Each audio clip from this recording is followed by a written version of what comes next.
जय हिंद साथियों, आप सभी का स्वागत है आपके अपने YouTube चैनल जिसका नाम है NCERT बाय प्रिंस कुमार। तो दोस्तों, इस वीडियो के अंदर मैं आप लोगों के लिए खासकर कि RPF, SI और कांस्टेबल की जो तैयारी कर रहे हैं बच्चे, जो भर्ती निकली है 2024 की, ज़्यादा समय है नहीं, आज से मुश्किल से 45 दिन आप लोगों के सामने होंगे। और पेपर जो है आप लोग को जो फॉर्मेट है एग्ज़ाम का वो कुछ इस प्रकार से है कि आप लोग का जो है 50 क्वेश्चंस आपके जो हैं जीके से रहने वाले हैं, और उसके बाद में फिर आपके जो है 35 क्वेश्चन आपके जो होने वाले हैं दोस्तों वो आपके मैथ से होंगे, और 35 जो होंगे आप लोग के वो रीजनिंग से होंगे। तो कुल मिलाकर के मैं ये कहना चाहता हूँ कि जो जीके की वेटेज बहुत ज़्यादा है, जनरल नॉलेज की, जनरल स्टडी की वेटेज बहुत ज़्यादा है। तो जिस बच्चे का सिलेक्शन उसी बच्चे का होगा जिसका जीके अच्छा होगा दोस्तों। और जीके ही सबसे टफ इसके अंदर होने वाला है, गेम चेंजर, टर्निंग पॉइंट, आप कुछ भी बोल लीजिए, जीके ही होने वाला है। तो हम लोग को जीके को बहुत स्ट्रैटेजी की तरीके से जो है हम लोग को प्रिपेयर करना है। आप लोग जीके को तैयार करने जाओगे तो पढ़ते रहोगे तो अंत नहीं है उसका, क्योंकि यूपीएससी लेवल कहाँ कहाँ तक आप पढ़ोगे, तो बिल्कुल भी अंत नहीं है उसका। तो आप लोग को जो है कुछ सिलेक्टिव टॉपिक्स जीके के आप लोग को जो है डिवाइड कर लेना है। जैसे कि आप लोग बात कीजिए, आप जनरल नॉलेज को डिवाइड कर लीजिए पॉलिटी के अंदर, उसके बाद में आप हिस्ट्री के अंदर डिवाइड कर लीजिए, ज्योग्राफी डिवाइड कर लीजिए, इकोनॉमिक्स से कुछ इंपॉर्टेंट टॉपिक्स पूछे जाते हैं, फिर आपका जो करंट अफेयर आ गया, आर्ट एंड कल्चर आ गया। तो मैं आप लोग को जो है टॉपिक वाइज उसमें जो इम्पोर्टेंट टॉपिक्स होते हैं, जैसे आज हम लोग बात करने वाले पॉलिटिकल साइंस की। पॉलिटिकल साइंस में जो है आप लोग का भारतीय संविधान से संबंधित कौन कौन से इम्पोर्टेंट टॉपिक्स हैं जिससे सवाल बन सकते हैं एग्जाम्स के अंदर, वो हम लोग डिस्कस करने वाले हैं इसके अंदर। तो इसके बाद में फिर मौलिक अधिकार पर वीडियो बनाऊँगा, DPSP से रिलेटेड बनाऊँगा, भारतीय संविधान के कौन से इम्पोर्टेंट अनुच्छेदों से सवाल पूछा जाता है उससे, संवैधानिक संशोधन आर्टिकल, उसके बाद में आपका संसद से क्या सवाल पूछे जाते हैं। तो ये तमाम जो है हम लोग टॉपिक वाइज तैयार करेंगे, ना कि हम लोग पूरी किताब को पढ़ने बैठेंगे, तो हमारे पास समय कम है बिल्कुल ही, और हम लोग को जो है अच्छे नंबर लेके आने। तो स्ट्रैटेजी अगर आप लोग की बेहतर रहेगी तो आप लोग अच्छे स्कोर कर सकते हो। तो इस वीडियो के अंदर हम लोग बात करने वाले हैं कि भारतीय संविधान का निर्माण किस तरह से हुआ, क्या क्या खास विशेषताएं हैं, और इस वाले टॉपिक से आपसे क्या क्या सवाल MCQs में बन सकते हैं, तमाम हम लोग इसके अंदर डिस्कस करने वाले हैं। फालतू कुछ भी नहीं पढ़ेंगे, टू द पॉइंट करने की कोशिश करेंगे, क्योंकि आप लोग का समय बहुत कीमती है। तो चलिए फिर शुरू करते हैं दोस्तों। तो देखिए, ये मैंने ग्रीन कलर से जो है अंडरलाइन ऑलरेडी कर रखा है कि इससे आप लोगों के सवाल बन सकते हैं, ठीक है। तो देखिए, सबसे पहला आप लोग का सामने जो टॉपिक होगा वो होगा कि भाई 1909 का जो भारतीय परिषद अधिनियम है, इससे पूछ लेगा कि भाई इसकी खास विशेषताएं क्या है, ठीक है, जिसको हम लोग मार्ली मिंटो सुधार बोला जाता है। तो इससे आप लोगों को पूछ लेगा इसकी खास विशेषता क्या है। तो हम लोग को पता होना चाहिए कि 1909 के अंदर लेके आया गया था इंडिया के अंदर, और इसकी सबसे खास विशेषता ये है कि भैया ये सांप्रदायिक निर्वाचन का इसको जनक बोला जाता है। अब आप लोग इसको समझिए कि सांप्रदायिक निर्वाचन का मतलब क्या होता है। तो इसके अंदर ये खास बात थी कि इसके अंतर्गत जो है मुस्लिम सदस्यों का चुनाव केवल मुस्लिम मतदाता ही कर सकते हैं, ठीक है। यानी कि इलेक्शन होगा तो उसके अंदर केवल जो मुस्लिम लोग हैं, मुस्लिम कैंडिडेट्स को ही वोट कर सकते हैं। तो पहली बार जो भारत के अंदर सांप्रदायिक निर्वाचन का जनक किसे बोला जाता है, तो 1909 के भारतीय परिषद अधिनियम को, जिसको हम लोग मार्ली मिंटो सुधार बोला जाता है। अब आप लोग को इसे किस तरह के सवाल पूछ लेगा, बोल देगा कि भैया सांप्रदायिक निर्वाचन का जनक कौन से भारत परिषद अधिनियम को बोला जाता है, तो 1909 को बोला जाता है, ठीक है दोस्तों। आप लोगों से पूछ देगा कि भाई मार्ली मिंटो सुधार की खास विशेषताएं क्या है, 4 ऑप्शन दे देगा, उसमें से बोल देगा कि भाई कौन कौन सी है, और उसी में से आप लोग का एक विकल्प होगा सांप्रदायिक निर्वाचन। तो आप लोग को पता होना चाहिए 1909 जो भारतीय परिषद अधिनियम 1909 मार्ली मिंटो सुधार लाया गया, तो उसका खास बात क्या था कि भाई सांप्रदायिक निर्वाचन की बात की गई थी उसमें, ठीक है। एक टॉपिक ये होगा आप लोगों का। उसके बाद में नेक्स्ट आप लोगों का सवाल आप लोगों को क्या पूछ सकता है, कौन से टॉपिक से पूछ सकता है, वो पूछ सकता है कि भाई 1919 ईस्वी का भारत शासन अधिनियम, ठीक है। हम लोगों ने पढ़ रखा है इतिहास के अंदर कि अंग्रेज जो थे 10 साल के अंदर, हर 10 साल के बाद जो है भारतीय संविधान के अंदर रिफॉर्म लेके आते थे। संविधान के अंदर तो नहीं, मतलब कुछ कानून हर 10 साल के अंदर बदलते थे, कुछ खास विशेषताएं। तो इसी तरह से 1919 का भारत शासन अधिनियम की क्या खास विशेषता थी दोस्तों, तो इसने क्या बोला था कि भाई केंद्र में ना द्विसदनात्मक, जैसे आप लोग भारत के अंदर पढ़ते हो कि भारत के अंदर कुछ ऐसे राज्य है जहाँ पर विधानसभा भी है, विधान परिषद भी है ना। तो इसी तरह से जो है उस समय अंग्रेज भारत के अंदर 1919 का जो भारत शासन अधिनियम था, ठीक है, जिसको हम लोग दूसरी भाषा में बोलते हैं मोंटेग्यू चेम्सफोर्ड रिफॉर्म, ठीक है। तो उसकी खास विशेषता ये थी कि भाई केंद्र में जो है द्विसदनात्मक, यानी 2 सदन रहेंगे, बाइकैमरलिज्म जिसको बोला जाता है, बाइकैमरलिज्म, ठीक है, जिसके अंदर आपका क्या रहेगा दोस्तों, राज्य की परिषद भी रहेगी और केंद्र विधानसभा भी रहेगी। तो इसकी खास बात क्या थी कि भाई केंद्र में द्विसदनात्मक विशेषताएं लेके आया था। ठीक है, तो सेम टू सेम आप लोगों से सवाल पूछ देगा कि भाई कौन से शासन अधिनियम से जो है केंद्र में द्विसदनात्मक लेके आया गया था। तो आप लोग को पता होना चाहिए कि भाई 1919 का जो है मॉन्टेग्यू चेम्सफोर्ड रिफॉर्म लेके आया गया था। ठीक है दोस्तों। हाँ, उसके बाद में आप लोगों से क्या पूछा जाएगा दोस्तों, इसी से आप लोगों को और भी देखिए कई सारी चीज़ें पूछ सकता है कि भाई प्रांतों में द्वैध शासन के जनक किसे बोला जाता है, तो लियोनस कार्टिस को बोला जाता है। कि भाई प्रांत के अंदर, हर स्टेट के अंदर 2 शासन बनाया गया था दोस्तों, है ना। तो देखिए कितने सारे सवाल आप लोग इन टॉपिक से पूछ सकते हैं। अब इतनी सारी चीज़ें लिखी हुई हैं, अब इसको ना पढ़ करके हमें केवल खास खास चीज़ें पढ़नी है दोस्तों। ठीक है, इसी को बोलते हैं स्ट्रेटेजी के साथ पढ़ाई करना। उसके बाद में और आप लोगों से क्या पूछ सकता है कि ये देखिए अभी सवाल पूछ सकता है कि भाई मॉन्टेग्यू चेम्सफोर्ड जो रिफॉर्म था 1919 का, पहली बार था कि भाई महिलाओं को वोट देने का अधिकार मिला था। ठीक है, तो आप लोगों से पूछ देगा कि बताइए कौन से सुधार की सहायता से जो है महिलाओं को पहली बार भारत के अंदर वोट देने का अधिकार दिया गया था। तो ये था दोस्तों, है ना। तो आप लोग को पता होना चाहिए। उसके बाद में नेक्स्ट आप लोग देखिए क्या इंपॉर्टेंट चीज़ है, भारतीय संविधान सभा से आप लोग के कई सारे सवाल हमेशा पूछे जाते हैं।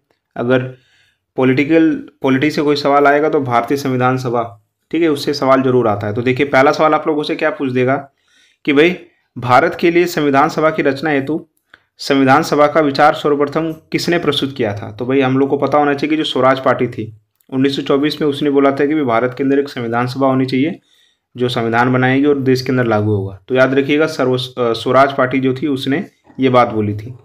उसके बाद में कुछ इंपॉर्टेंट डेट्स आप लोगों से एग्जाम्स के अंदर उस पर सवाल पूछ दिए जाते हैं, जैसे कि संविधान सभा की पहली बैठक कब की गई थी। तो आप लोग को पता होना चाहिए 9 दिसंबर 1946 को की गई थी। ठीक है, उसके बाद में ये सवाल तो इस बार के यूपीएससी प्रीलिम्स में भी पूछा गया, न जाने कितनी बार ये सवाल पूछा जा चुका है कि भाई संविधान सभा के अस्थायी अध्यक्ष किसे बनाया गया था। तो याद रखिएगा डॉक्टर सचिदानंद सिन्हा को बनाया गया था अस्थायी अध्यक्ष। ठीक है, फिर जब भारत का विभाजन हो गया था तो ये चले गए थे पाकिस्तान के अंदर। ठीक है, तो याद रखिएगा ये 9 दिसंबर को हम लोगों की पहली बैठक हुई थी संविधान की, और अस्थायी अध्यक्ष किसको नियुक्त किया गया था, डॉक्टर सचिदानंद सिन्हा जी को नियुक्त किया गया था, अस्थायी। ठीक है, नॉन परमानेंट। उसके बाद में ये सवाल भी पूछ लेते हैं कई बार कि भाई हैदराबाद कौन सी ऐसी रियासत थी जिसके प्रतिनिधि कैंडिडेट जो थे संविधान सभा में सम्मिलित नहीं हुए थे। ठीक है, तो हैदराबाद थी दोस्तों, है ना। आप लोग को पता है हैदराबाद की जो रियासत थी, निजाम था, उसने भारत में मिलने का डिसीजन नहीं लिया था, मतलब ना मिलने का डिसीजन लिया था। तो इस तरह से आप लोगों से सवाल पूछा जा सकता है कि 9 दिसंबर को पहली बैठक हुई थी 1946 के अंदर। उसके बाद में नेक्स्ट डेट से क्या सवाल पूछ सकते हैं कि भाई कौन सी तारीख को डॉक्टर राजेंद्र प्रसाद को संविधान सभा का स्थायी अध्यक्ष बनाया गया था। तो कब बनाया गया था दोस्तों, 11 दिसंबर 1946 को। ठीक है, फिर अगला सवाल आप लोगों से ये पूछ सकते हैं कि भाई कौन से दिन को जो है उद्देशिका प्रस्ताव प्रस्तुत किया गया था। ठीक है, जो आप लोग अपने भारतीय संविधान के अंदर प्रस्तावना देखते हो ना, हम भारत के लोग भारत को संपूर्ण प्रभुत्व संपन्न समाजवादी, तो हमारे पंडित जवाहरलाल नेहरू जी ने प्रस्तुत किया था। तो कौन से दिन किया था, 13 दिसंबर 1946 को किया था। तो ये डेट्स बहुत इंपॉर्टेंट्स है। उसके बाद में आप लोगों से क्या सवाल पूछा जा सकता है कि हाँ, ये आप लोगों से कुछ इंपॉर्टेंट डेट्स हैं। ठीक है, अब कुछ इसके अंदर है कि भाई कुछ समितियां थी संविधान सभा की, कुछ प्रमुख समितियां और उनके कुछ अध्यक्ष थे। ये सवाल न जाने कितनी बार रिपीट हुए हैं एसएससी के एग्जाम्स में, रेलवे के एग्जाम्स में, यूपीएससी के एग्जाम्स में।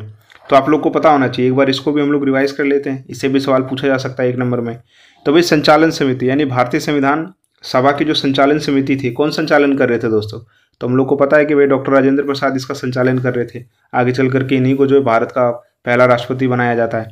उसके बाद में संघीय संविधान समिति के अध्यक्ष कौन थे दोस्तों, तो ये पंडित जवाहरलाल नेहरू। अब देखिए जहां पर भी संघ की बात आएगी, जहां पर भी जो है आपका केंद्र की बात आएगी, वो तमाम समितियों के जो अध्यक्ष थे कौन थे दोस्तों, पंडित जवाहरलाल नेहरू। और जहां पर प्रांतों की बात आएगी, राज्य की बात आएगी, तो वहां पर सरदार वल्लभ भाई पटेल। ठीक है, तो प्रांतीय संविधान सभा समिति के अध्यक्ष सरदार वल्लभ भाई पटेल जी। प्रारूप समिति, ये सवाल तो भाई बहुत पूछा जाता है। ठीक है, ये सवाल अगर बच्चे को ना पता हो तो उसकी प्रिपरेशन अधूरी है। प्रारूप समिति के जो अध्यक्ष थे वो doctor B are Ambedkar ji थे, याद रखिएगा आप लोग। ठीक है, संविधान को बनाने के बाद जो उसको फाइनल एक तरह से देखने की जो जिम्मेदारी थी वो प्रारूप समिति की, तो उसके अध्यक्ष किसको बनाया गया था, तो doctor B are Ambedkar ji को बनाया गया। ठीक है, ये सवाल न जाने कितनी बार, कई सैकड़ों हजार वो सवाल पूछा जा चुका है। अगला सवाल देखिए दोबारा, संघ शक्ति समिति, तो पंडित जवाहरलाल नेहरू। मैंने बताया संघ केंद्र जहाँ पर भी कोई समिति हो तो वहाँ पर पंडित जी अध्यक्ष रहते थे। उसके बाद में मौलिक अधिकार एवं अल्पसंख्यकों से संबंधित समिति के अध्यक्ष सरदार वल्लभ भाई पटेल जी थे। और ये भी सवाल आप लोगों से पूछ दिया जाएगा कि भाई राष्ट्रध्वज और संबंधी तदर्थ समिति जो बनाई गई थी उसके अध्यक्ष डॉक्टर राजेंद्र प्रसाद थे। तो कई बार जो है इन समितियों से भी सवाल पूछे जा सकते हैं दोस्तों।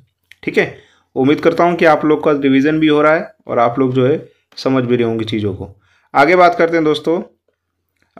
अगला सवाल आप लोगों से क्या पूछा जा सकता है कि भाई 29 अगस्त 1947 को एक संकल्प पारित करके प्रारूप समिति का गठन किया गया था। आप लोगों से सवाल पूछ देगा कि प्रारूप समिति का गठन कौन से दिन किया गया था, तो याद रखिएगा 29 अगस्त 1947 को किया गया था।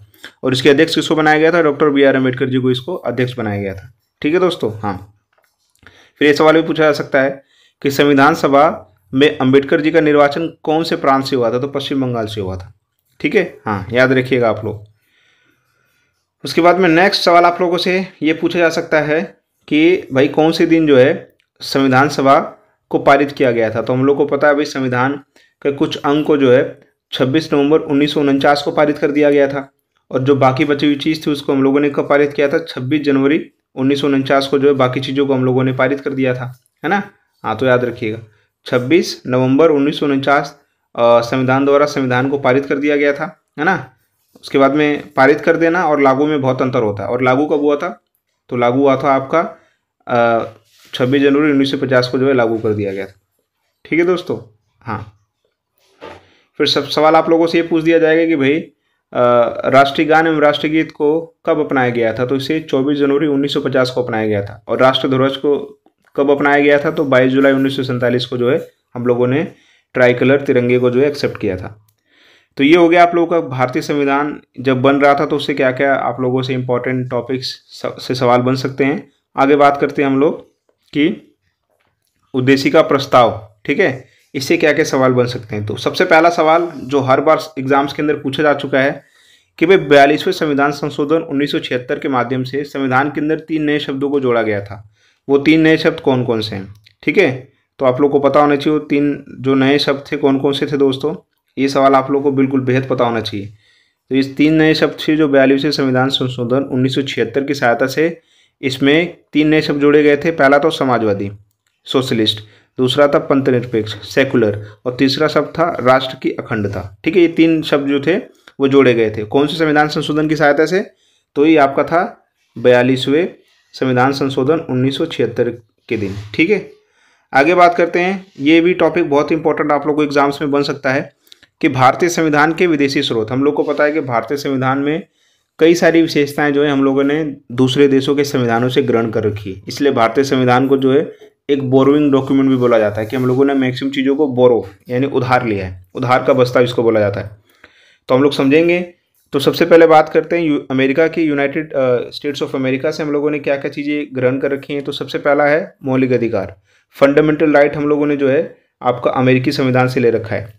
दूसरा सबसे इंपॉर्टेंट चीज़ राष्ट्रपति पर महाभियोग, ठीक है, राष्ट्रपति पर जो महाभियोग लगाया जाता है वो उपराष्ट्रपति पर महाभियोग की विशेषता हम लोगों ने अमेरिका से ग्रहण कर रखी है। उसके बाद में न्यायपालिका की स्वतंत्रता और न्यायिक पुनरावलोकन, ठीक है, ये तमाम चीज़ें हम लोगों ने अमेरिका से ले रखी हैं। अब इतनी सारी चीज़ें मैंने आप लोग को बताते, इसमें से सबसे रिपीटेड जो सवाल बनता है वो बनता है कि भाई मौलिक अधिकार हमने कौन से देश से लिया है? तो हम लोगों ने अमेरिका से ग्रहण किया, याद रखिएगा आप लोग। फिर सेकेंड इसी से स्टेटमेंट क्या बन जाता है कि भाई न्यायिक पुनरावलोकन ये कहाँ से लिया हम लोगों ने? ये भी अमेरिका से लिया है। ठीक है, तो आप लोगों से जो है सवाल वो नहीं पूछे जाएंगे कि जो बार बार पूछे जाते हैं। आप लोगों से अगर एग्जामिनर जो है एक्सपेरिमेंट करना चाहेगा तो वो कुछ दूसरी चीज़ों को पूछ सकता है, जैसे कि न्यायिक पुनरावलोकन कहाँ से लिया गया है, ठीक है, न्यायालयों के न्यायाधीशों को हटाने की विधि कहाँ से ली गई। तो ये बाकी चीज़ें भी हमें पढ़नी है, हमें वही रिपीटेड चीज़ें नहीं पढ़नी है। हमें नहीं पता सेम चीज़ पूछी जाएगी कि नहीं पूछी जाएगी। ठीक है दोस्तों, तो तैयार रहना हमें। उसके बाद में नेक्स्ट बात करते हैं हम लोग ब्रिटेन से। ब्रिटेन से हम लोगों ने क्या चीज़ ग्रहण करी उसके संविधान से? तो संसाधात्मक शासन प्रणाली, ठीक है। उसके बाद में एकल नागरिकता, सिंगल सिटीजनशिप और विधि निर्माण प्रक्रिया, जो भारतीय संविधान के अंदर कानून बनाया जाता है, राज्यसभा, लोकसभा, राष्ट्रपति के बाद सिग्नेचर, उसके बाद में संविधान में जुड़ जाता है कानून। तो ये तमाम चीज़ें हम लोगों ने कहाँ से ले रखी? ब्रिटेन से ले रखी। आगे बात करते हैं आयरलैंड। आयरलैंड से मोस्ट फेमस चीज़ है आपका नीति निर्देशक सिद्धांत, जिसको DPSP बोला जाता है। ये सवाल रिपीटेड कई बार हो चुका है। ठीक है, लेकिन जरूरी नहीं कि यही सवाल आप लोगों से पूछा जाएगा। आप लोगों से सवाल ये पूछा जा सकता है कि भारत के जो राष्ट्रपति जो है 12 सदस्यों को नियुक्त करता है, साहित्य, कला, विज्ञान, ये चीज़ हम लोगों ने कहाँ से ले रखी है? तो ये भी हम लोगों ने आयरलैंड के देश से ग्रहण कर रखी है। ठीक है दोस्तों। हाँ, आगे बात करते हैं। ऑस्ट्रेलिया से हम लोगों ने क्या चीज़ बोरो कर रखा है? तो ऑस्ट्रेलिया से हम लोगों ने प्रस्तावना की भाषा और समवर्ती सूची का प्रावधान। हम लोग को पता है भारतीय संविधान के अनुसूची 7 के अंदर 3 सूचियां दे रखी हैं, जिसके अंदर आपका आता है संघ सूची, जिसके ऊपर केंद्र सरकार कानून बना सकता है, राज्य सूची, जिसके ऊपर राज्य सरकार कानून बना सकता है, और समवर्ती सूची, जिसको इंग्लिश में कॉन्करेंट लिस्ट बोला जाता है, जिस पर राज्य केंद्र दोनों मिलकर के कानून बना सकते हैं। ये खासियत हम लोगों ने कहाँ से ली? ऑस्ट्रेलिया से। तो याद रखिएगा, समवर्ती सूची की विशेषताएं कहाँ से ले रखी है? हम लोगों ने ऑस्ट्रेलिया से ले रखी। अब बात करते हैं जर्मनी के बारे में दोस्तों। तो जर्मनी से हम लोगों ने क्या ले रखा है कि भाई आपातकाल के परिवर्तन के दौरान राष्ट्रपति को मौलिक अधिकार संबंधी शक्तियां। तो ये हम लोगों ने कहाँ से ले रखा है? जर्मनी से ले रखा है। अब बात करते हैं कनाडा से। तो कनाडा से हम लोगों ने ले रखा है संघात्मक विशेषताएं, ठीक है, और कुछ मिसलेनियस पावर्स के विशेषता हम लोगों ने ले रखी है। ठीक है। उसके बाद में नेक्स्ट आप लोग का है दक्षिण अफ्रीका। दक्षिण अफ्रीका से हम लोगों ने केवल एक ही चीज़ ले रखी है, वो है कि भाई भारतीय संविधान के अंदर संशोधन की प्रक्रिया। तो देखिए, ये सवाल भी कई बार पूछा जा चुका है कि भाई भारतीय संविधान के अंदर एक अनुच्छेद है 368, जिसकी सहायता से भारतीय संविधान में किसी कानून को बदला जा सकता है, उसे हटाया जा सकता है, नए कानून को लाया जा सकता है। तो ये विशेषता हम लोगों ने कहाँ से ले रखी है? तो दक्षिण अफ्रीका से ले रखी है। ठीक है, जिसको हम लोग कॉन्स्टिट्यूशनल अमेंडमेंट प्रोसेस बोलते हैं। फिर रूस से हम लोगों ने ले रखा है मौलिक कर्तव्य। ठीक है दोस्तों, फंडामेंटल ड्यूटीज, ये हम लोगों ने कहाँ से ले रखा है? ये हम लोगों ने रूस से ले रखा है। ठीक है। और जापान से हम लोग ले रखा है विधि द्वारा स्थापित प्रक्रिया। तो इसमें सबसे इंपॉर्टेंट आप लोग का जो हो जाता है वो अमेरिका हो जाता है। अमेरिका से हम लोगों ने क्या ले रखा है? उसके बाद में आपका आ जाता है दक्षिण अफ्रीका, रूस। ठीक है। उसके बाद में आप लोगों से पूछा जा सकता है आयरलैंड से डीपीएसपी, ऑस्ट्रेलिया से समवर्ती सूची। ये तमाम चीज़ें जो है एग्जाम्स के अंदर आप लोगों से रिपीट हो सकती हैं। अब हम लोग इंपॉर्टेंट चीज़ बात करने वाले हैं भारत के संविधान के अंदर अनुसूचियों के बारे में। तो ये भारतीय संविधान के अंदर कौन कौन सी अनुसूचियां हैं, वो किस किस चीज़ के ऊपर बात करती हैं, तो इसको एक बार देख लेते हैं। इसमें सबसे जो इम्पोर्टेंट अनुसूची है वो आप लोग की है चौथी अनुसूची। कौन सी अनुसूची दोस्तों? चौथी। इसको एक बार समझने का प्रयास करते हैं। चौथी अनुसूची क्या बोलती है? ये बोलता है कि भाई राज्यों और संघीय क्षेत्रों की कुल राज्यसभा में प्रतिनिधित्व का विवरण देता है। ठीक है। जो स्टेट्स होते हैं, जो यूनियन टेरिटरीज होती हैं, तो वहाँ पर जो राज्यसभा का जो प्रतिनिधित्व होता है उसके बारे में जो है चौथी अनुसूची बात करती है। पांचवी अनुसूची भी बहुत इंपॉर्टेंट है। इसमें क्या बात कर रहा है कि भाई इसमें जो है विभिन्न अनुसूचित क्षेत्रों, अनुसूचित जनजाति के प्रशासन और नियंत्रण के बारे में उल्लेख किया गया है। जैसे आपका नॉर्थ ईस्ट के कुछ स्टेट्स आते हैं, आसाम, त्रिपुरा, मणिपुर। ठीक है। तो ये सब इसके अंदर आते हैं। फिर छठी अनुसूची किसके बारे में बात करता है? सॉरी उल्टा हो गया। ये जो है आप लोग का 2 मिनट,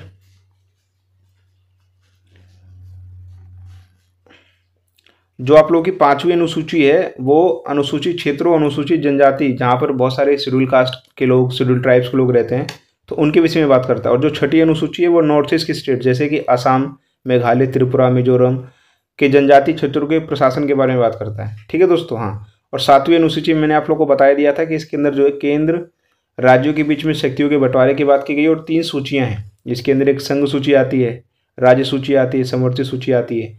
तो ये जो है इसकी बात किया गया। तो आप लोगों से एग्जाम में सीधे पूछ देगा कि भाई सातवीं अनुसूची की विशेषताएं क्या है। ठीक है। तो आप लोग को पता होना चाहिए इसके अंदर 3 सूचियां हैं, संघ सूची, राज्य सूची और समवर्ती सूची, जिसके ऊपर जो है अलग अलग कानून बनाने का प्रावधान है। उसके बाद में 8वीं अनुसूची भी बहुत इंपॉर्टेंट हो जाती है। इसके अंदर 22 भाषाओं का उल्लेख किया गया है कि भारत के अंदर कौन सी जो है संवैधानिक भाषाएं, उसके बारे में बात की गई है। फिर 9वीं अनुसूची आपकी बात करती है कि भाई इसको जो पहले संविधान संशोधन 1951 के द्वारा इसको जोड़ा गया था। ठीक है दोस्तों। हाँ, 10वीं अनुसूची बहुत इंपॉर्टेंट हो जाती है क्योंकि अभी इलेक्शन हुए देश के अंदर, तो इसके अंदर बात की गई है, इसको जोड़ा गया था 52वें संविधान संशोधन 1985 के द्वारा। इसमें बात की गई एंटी डिफेक्शन लॉ, यानी कि दल बदल को रोकने के लिए। ठीक है दोस्तों। और 11वीं अनुसूची आप लोग की बात करती है, इसको जोड़ा गया था 73वें संविधान संशोधन 1993 की सहायता से। ये पंचायत के बारे में बात करती है। सेम टू सेम इसी प्रकार से 12वीं अनुसूची, इसको 74वें संविधान संशोधन 1993 के द्वारा जोड़ा गया था और ये शहरी क्षेत्र एमसीडीज के बारे में, नगर पालिकाओं के बारे में बात करती है दोस्तों। तो ये आप लोगों के कुछ इंपॉर्टेंट टॉपिक्स हैं संविधान निर्माण के दौरान, टॉपिक्स जो हैं इससे आप लोगों को कई सारे सवाल पूछे जा सकते हैं। इसी तरह से आगे अब मैं आप लोग नेक्स्ट वीडियो जो होगी वो होगी फंडामेंटल राइट्स के बारे में, डीपीएसपी के बारे में, फंडामेंटल ड्यूटी से क्या इंपॉर्टेंट सवाल बन सकते हैं, कॉन्सेप्ट समझाऊंगा आप लोगों को। तो अगर आप लोगों को वीडियो अच्छी लगे तो आप लोग जो है वीडियो को लाइक कर सकते हैं, और अपना जीके को स्ट्रैटेजिक तरीके से तैयार करने के लिए दोस्तों, रिवीजन करने के लिए आप लोग मेरे इस चैनल से जुड़ सकते हैं जिसका नाम है एनसीईआरटी बाय प्रिंस कुमार। तो जय हिंद दोस्तों।